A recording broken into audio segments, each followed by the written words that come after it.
Venezuela, no desde el ámbito de los derechos laborales. Es sabido que la ley vulnera un conjunto de derechos adquiridos, estabilidad laboral, asignaciones económicas, congela remuneraciones, etc. Ciertamente la ley en cuestión, la ley de reforma magisterial, significa pues una dura agresión del tema de derechos laborales. Pero la problemática de la educación peruana no solo se reserva al tema de los derechos laborales. El núcleo central del sistema educativo es la escuela pública. Y la escuela pública peruana está en crisis. Y esa crisis parece ser irreversible. La relación que hay entre los maestros y la escuela peruana es como la relación que hay entre los peces y los ríos. ¿Qué pasa cuando se secan los ríos? ¿Qué pasa con los peces? Entonces, la escuela pública ha entrado a una situación de crisis casi irreversible. Es decir, nuestro espacio de trabajo, ¿no?, parece estar extinguiéndose con el curso de los años. Hoy se incrementa el número de docentes racionalizados. El Estado ha congelado su inversión en educación. Hoy se cierran turnos, ¿no? Hoy los padres de familia ya no ven con expectativa la escuela pública, sino la escuela privada. Hoy el mayor número de estudiantes, como voy a demostrar posteriormente, el mayor número de estudiantes de educación básica y de educación superior universitaria está concentrado en los colegios particulares y en las universidades particulares. La escuela pública está estancada y ese estancamiento lo está llevando a una profundización de su crisis estructural.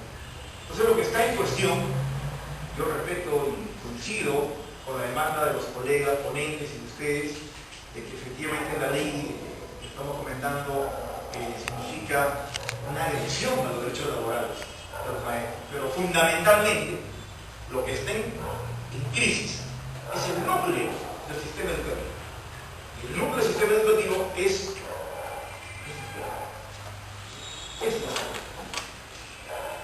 lo lamentable de todo esto es que yo no veo que la sociedad, los padres de familia, los partidos políticos, los sindicatos, los barrios populares, yo no veo que el magisterio esté luchando por el rescate de la escuela pública. Y ese es el problema. La lucha sindical parece estar centrándose en el tema de los derechos laborales, con el cual coincide. Pero, insisto, la relación de los maestros con la escuela es como la relación de los peces y los ríos. Si desfallece la escuela pública, ¿qué pasará con los docentes? Claro.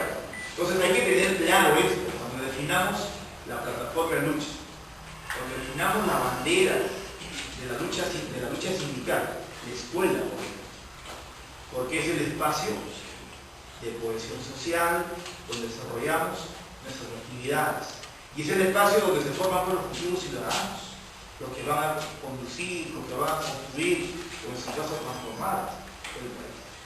Y insisto, la sociedad ha entrado a un estado de anomia. O sea, la sociedad civil no reacciona, no defiende su escuela.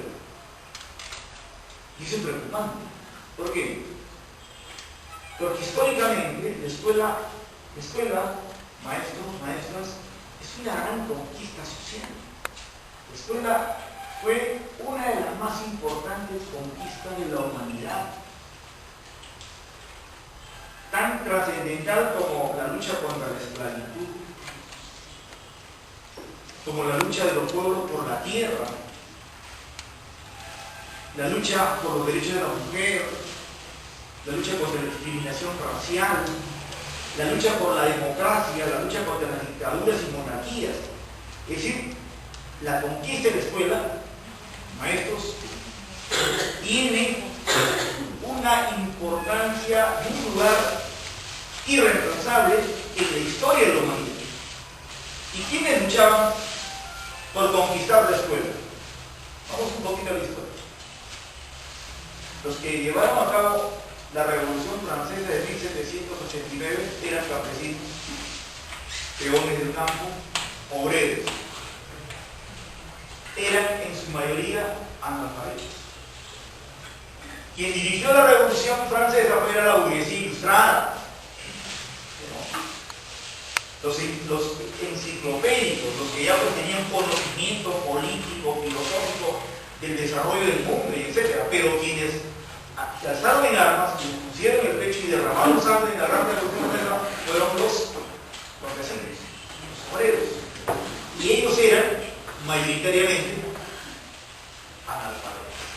Por eso cuando triunfa la Revolución Francesa, cuando se reúne la Asamblea Nacional, se dicta la primera constitución liberal del mundo, la del año 1791. Y uno de los logros que se estableció en la Constitución francesa, ya revolucionaria, fue la obligación del Estado de proveer educación pública. Estamos hablando entonces de la educación pública, de la escuela pública, como una gran conquista de los pueblos. Y Juan 15, en el tercer párrafo del artículo 15, señala la cláusula constitucional por el cual toda persona, natural o jurídica, o sea, Juan Contreras o la sociedad anónima, etc., tienen el derecho de promover y conducir instituciones educativas y el de transferir, comprar, vender colegios, universidades, conformemente. Esta cláusula no existía en la Constitución de 1979. Es más, el artículo 25 de la Constitución de 1979 que dice: la educación impartida por el Estado es gratuita en todos los niveles. ¿Ah? Es decir, el Estado en la Carta 109 se obliga constitucionalmente a crear escuela pública gratuita en todos los niveles. Esta cláusula no existe en la Constitución neoliberal del 93. Por el contrario, existe una cláusula que apertura la educación al sector privado y lo desarrolla con un decreto legislativo posterior. Si me ayuda, por favor, el siguiente. Ahí está. En el año 94, el gobierno de Fujimori se dicta el decreto legislativo 882. Apertura de la inversión privada. En la educación.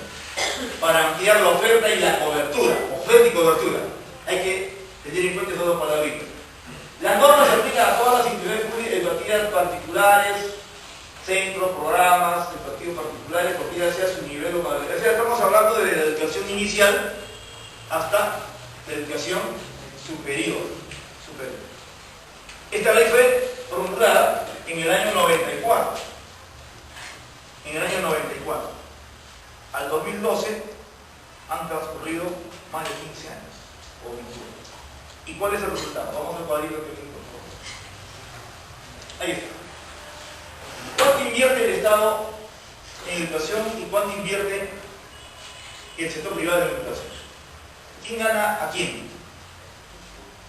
Si leemos las cantidades, ahí hay un empate técnico entre el sector privado y el sector público en el tema de la inversión pública, en el tema de la inversión en educación. Es decir, ahora ya no es el Estado peruano el que potencia la escuela pública, no, ahora es el sector privado el que ha alcanzado en inversión al Estado peruano. El siguiente cuadrito. El siguiente cuadrito también nos debe llamar a la reflexión, la cobertura de educación, de atención en educación. Miren, en el periodo de 2000 al 2011, en los 11 años de crecimiento económico, de economía neoliberal, miren, ¿cuántos alumnos están en el sector privado y cuántos en el público? ¿Ah? El sector privado ha superado al sector público. El tercer cuadrito. Vamos a ver. Las matrículas en los colegios privados en este año 2012. Miren, en Arequipa, más del 50% estudia en colegios privados. En Lima, casi la mitad. Y miren, ¿cuál es la lectura que obtenemos de esta información? Uno, estamos frente a un proceso de privatización incontenible de la educación. Incontenible. Es un proceso avasallante.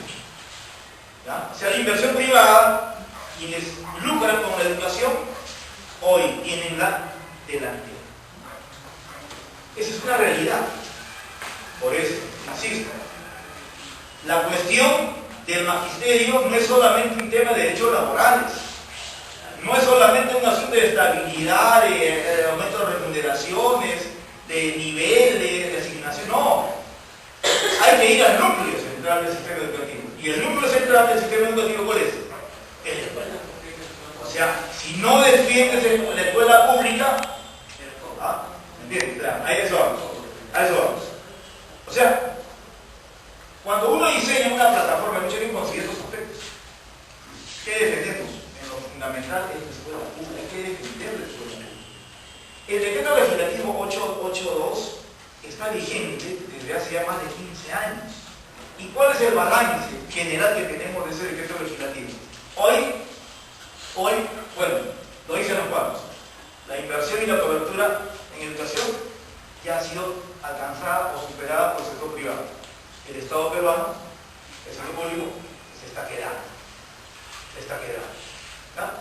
En el sistema universitario superior hay aproximadamente 100 universidades. 30 y tantos, 34 si no me equivoco, son públicas y el resto son universidades privadas. La pregunta que yo hago, ¿y la calidad educativa en la educación básica y en la educación universitaria ha sufrido una mejora ostensible? Hay algunos datos que son reveladores y que uno se encarga de resultados. Por ejemplo, ninguna universidad peruana está en el rango de las 300 mejores universidades, ni la mejor.